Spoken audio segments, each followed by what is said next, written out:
Assalamualaikum warahmatullahi wabarakatuh. Nama saya Andika Maulana Rasti dari kelas IFB 1J. Saya akan membahas diksi, pemilihan kata baku, tidak baku, dan istilah serapan. Apa itu diksi? Kita perlu tahu apa itu diksi. Diksi adalah pemilihan kata yang tepat dan efektif untuk menyampaikan maksud dan pesan dalam komunikasi, baik lisan maupun tulisan.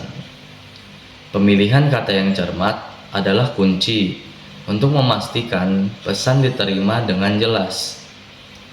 Pilihan diksi yang baik akan sangat memengaruhi kejelasan kesan dan kesopanan bahasa yang digunakan. Ini juga membantu menghindari kesalahpahaman dan membuat komunikasi lebih persuasif. Kata baku versus kata tidak baku. Kata baku. Kata baku, kata yang sesuai dengan kaidah bahasa Indonesia resmi, sering digunakan dalam tulisan formal, dokumen resmi, dan pidato kenegaraan, adalah standar bahasa yang diakui. Contoh, aktivitas televisi apabila. Kata tidak baku, kata yang sering dipakai dalam percakapan sehari-hari atau situasi informal, namun tidak sesuai dengan kaidah resmi bahasa. Penggunaannya lebih luas dan sering dipengaruhi dialek. Contoh, aktivitas, V untuk kata baku, dan untuk kata tidak baku itu F, aktivitas.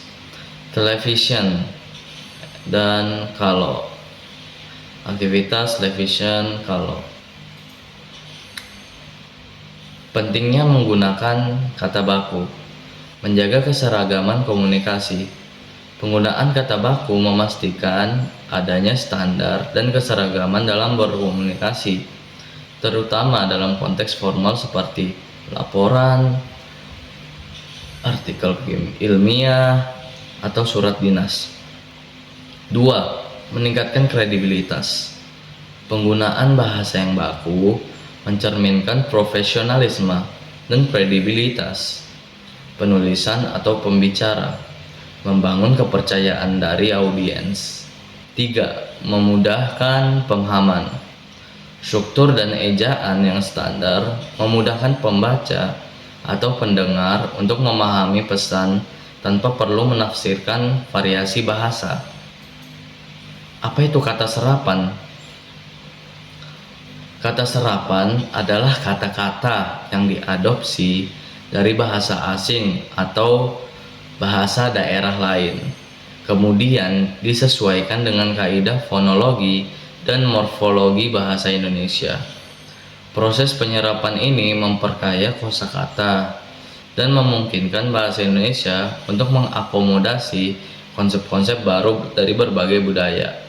Contoh umum termasuk desain yang diserap dari bahasa Inggris, desain, dan rampung dari bahasa Jawa. Contoh kata serapan dari berbagai bahasa. Bahasa Arab, amanah atau dapat dipercaya, jadwal waktu kegiatan. Bahasa Belanda, contoh apotek atau tempat obat, sepur atau kereta api. Bahasa Inggris, contoh aktivitas internet, laptop. Bahasa Jawa, contoh rampung atau selesai, dan gampang atau mudah. Kaidah penulisan kata serapan. 1. Penyesuaian ejaan. Huruf-huruf tertentu dari bahasa asli disesuaikan agar sesuai dengan sistem ejaan bahasa Indonesia. Misalnya, hi dari Arab menjadi k, seperti dalam Quran menjadi Quran. Penyesuaian bunyi dan huruf. Kata-kata diserap agar mudah diucapkan dan ditulis oleh penutur bahasa Indonesia. Contoh dari Belanda, paal menjadi pal, dan politik menjadi politik. 3. Adaptasi ejaan lain.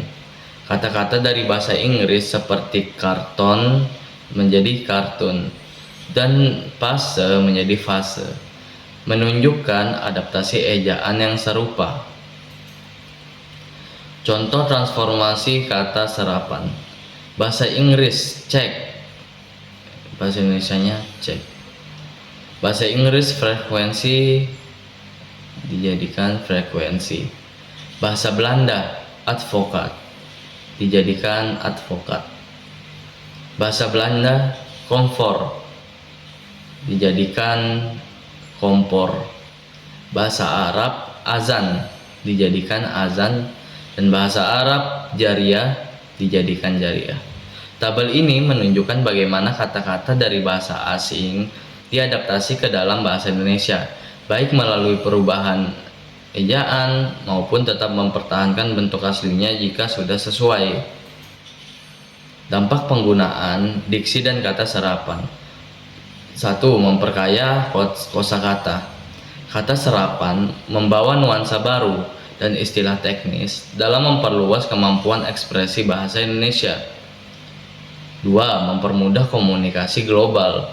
Adopsi istilah modern dan internasional memfasilitasi komunikasi dalam berbagai bidang seperti teknologi dan sains.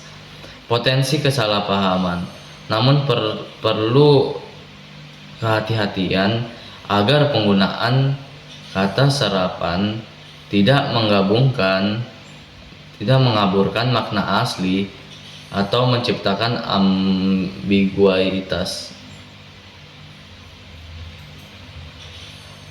Kesimpulan, pilih kata dengan bijak.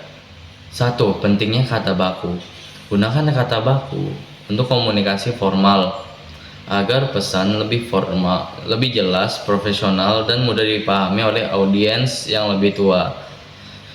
2. Memahami kata serapan. Pahami asal-usul dan kaidah penulisan kata serapan untuk memastikan penggunaannya tepat dan sesuai dengan konteks. 3. Peran diksi yang tepat. Diksi yang tepat bukan hanya memperkuat pesan, tetapi juga memperkaya dan menjaga kelestarian bahasa Indonesia itu sendiri. Terima kasih, itu saja presentasi saya. Assalamualaikum warahmatullahi wabarakatuh.